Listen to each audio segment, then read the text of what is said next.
So in today's video, I'm going to be explaining to you all how to move to the UK with your family, how to relocate to UK with your family via Student-Troop, which is Tier 4 visa. That's the easiest way to move to the UK, to relocate to the UK. And also I'm going to be sharing with you guys the cost and all you need to know, although it's a bit different because I came in 2018, and I'm going to be sharing with you guys the cost and everything you need to know. If this looks like what you're going to be interested in, just sit tight. You'll be living your good life.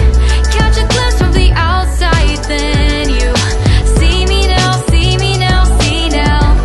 Hello everyone, welcome back again to my YouTube channel. If today is your first time here, my name is Stella. If you've not subscribed to my channel, what are you waiting for? Don't forget to like, subscribe and share my video. Click that notification bell so you get notified whenever I post any new video. So in today's video is going to be how to relocate with your family to UK via Tier 4 visa, which is the student route, because that's how I came to this country. In 2018 is a bit different though with now because of the cost and all of that, but I'm going to be explaining to you guys everything you need to know. It's going to be well detailed. Well, if you're planning to come to the UK with your family, for example, if you have no child, it's better, but if you have kids, it's a bit expensive to be honest, but yes, it's worth it. Trust me, it's worth it. So for me, I feel like UK is the easiest place to get admission compared to like Canada, America, Australia. For me, like, because I've seen few persons who applied Canada and all of that, it was so difficult. Some of them didn't even get it. Later came back here to study, because I know of some few persons that graduated in 2020, they are still back here for another master's. So they went back home, tried Canada, and didn't work out for them. What I'm trying to say is that UK is so easy to get admission if you have the requirement, the document, and you have, once you have your money, everything is sorted. So now let's start with the requirement. So the requirement is, first of all, to study. If you're coming in alone, it's different, and if you're coming in with your family, it's a bit expensive. That's if you have like a husband, children, is a bit expensive, to be honest. So let's start with the requirement, what you will need to study in the UK. So I'm going to use Huddersfield as an example. So if you're coming in to study in Huddersfield, the document you will need is, you need your degree certificate and transcript, WAEC, international passport data page, personal statement, 2 reference letter. That's the first thing you will need. So if you have this, then your application is going to be so easy. That means you're going to use this document to apply to get admission. And once you get your admission, then the next thing is your CAS. But then some schools, they don't issue you CAS. You have to do pre-CAS interview. If you don't pass the pre-CAS interview, they won't release the CAS.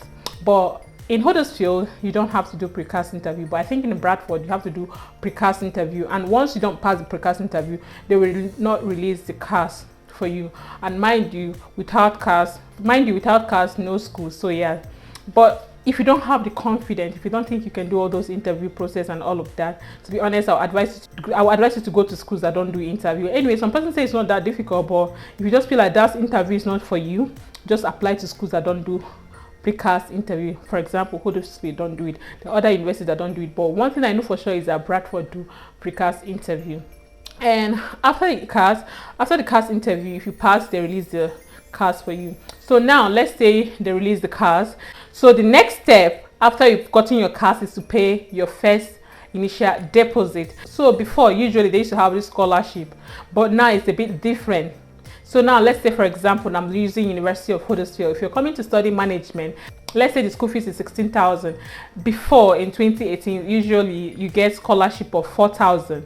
So they give you discount of 4,000, that's the scholarship, and you pay school fees 12,000. And the school fee 12,000, you pay initial first deposit 3,000.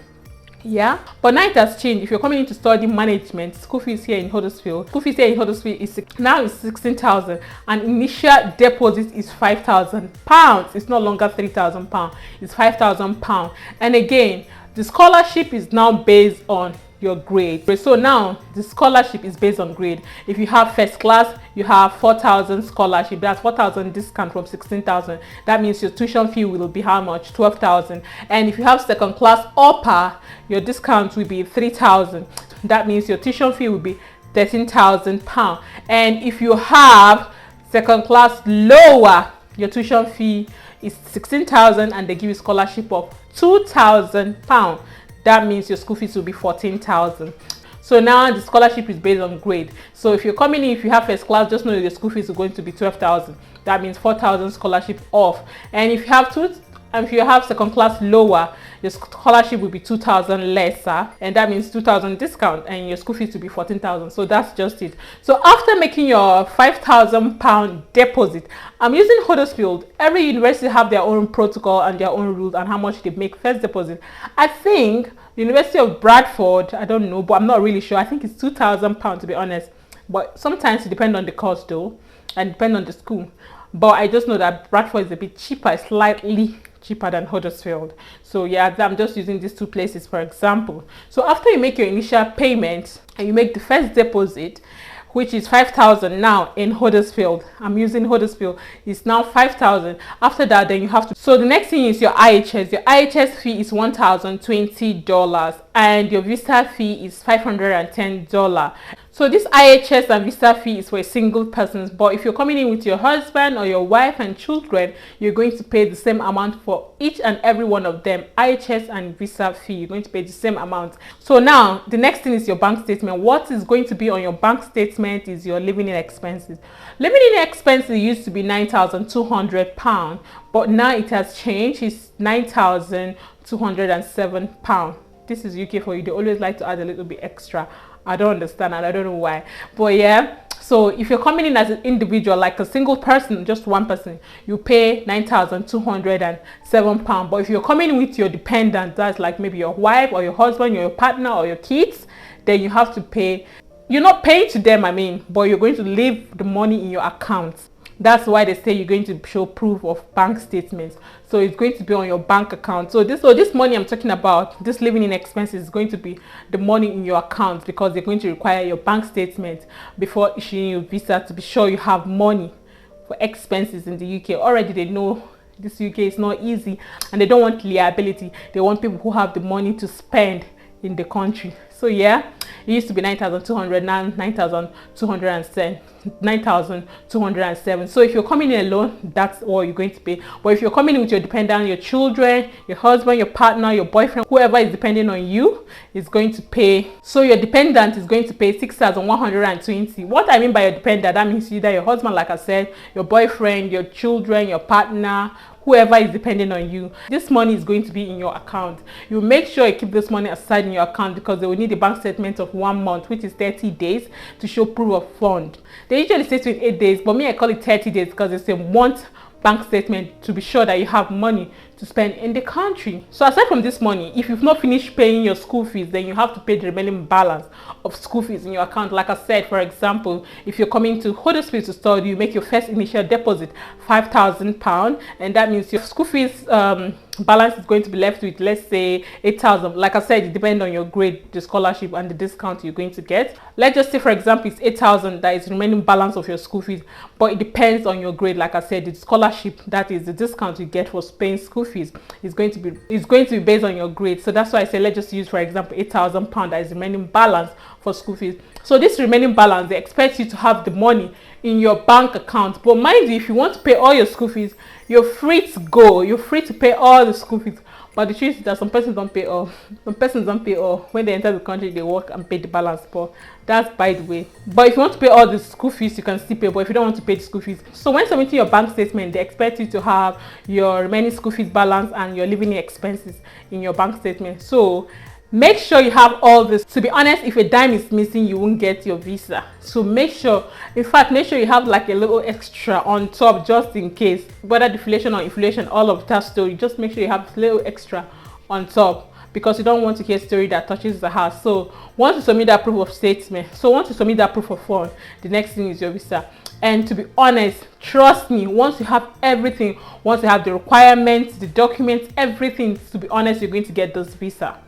UK is so easy. Like I'm yet to see people who complain about like admission process in the UK, that they didn't get admission. The few persons I know is because their money, that's the proof of fund, was not complete. I don't know whether it's missing with like some few pounds, to be honest. It's not even up to £10, but once a pound is missing is the problem. They just want exact amount or more So if you have more, it's better. For me, I like to be on the safer side. It's better to put extra. That's to put a little bit extra more on it to be on the safer side. So that's just if you're coming to the UK to study. So if you're coming in with your family, just times the proof of fund, so you know how much. For example, you're coming with family of 2. Let me just say, for example, you have 2 children and your husband. Their proof of fund is different, but this is for people living outside London. For people in London, I think it's slightly different because their cost of living is high, rent is high, everything is high in London. So just expect London to be higher. So that's just if you're coming with 2 children, you times the living expenses and yours. So if you're coming with 2 kids and your husband, times 6,120 times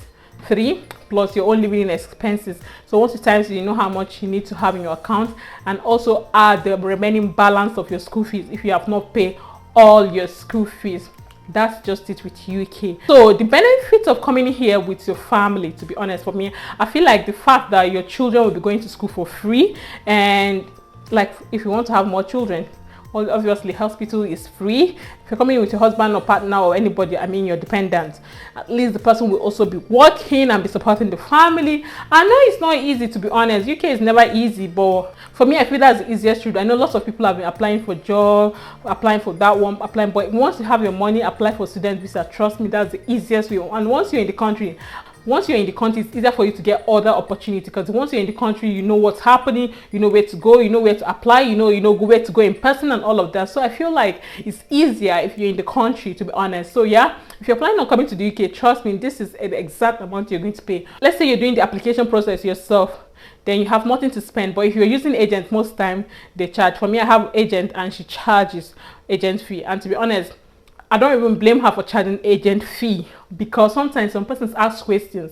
They ask questions because I asked her, why do you charge agent fee? She said she charged agent fee because some persons will ask her a question even when she's busy. And mind you, she's not just doing for one person, she's doing for lots of people. They'll be asking you questions. And if you are truly ready to come to UK to study, you will pay the agent fee. But if you're not interested, you won't pay it because you don't want to spend your money. Because she was like, some person will ask her, please, can you reduce the price and all of that. Whenever I'm talking to her, honestly, I keep laughing. She'd be like, she don't even understand if these people think like the school is for her, like the pricing, bargaining, school fees and all of that. I don't blame them anyway. This is what it is. Everybody wants to jab out, but anyways, that's just it. So if you're planning on coming to the UK, these are all the things you need to have and the cost. So that's just it. And the benefits are there, which is your children will be going free school. That's if you have children. But if you're coming in as a single lady, still okay. But if you're coming in with your family, free school, and your husband at least will be working to support the family.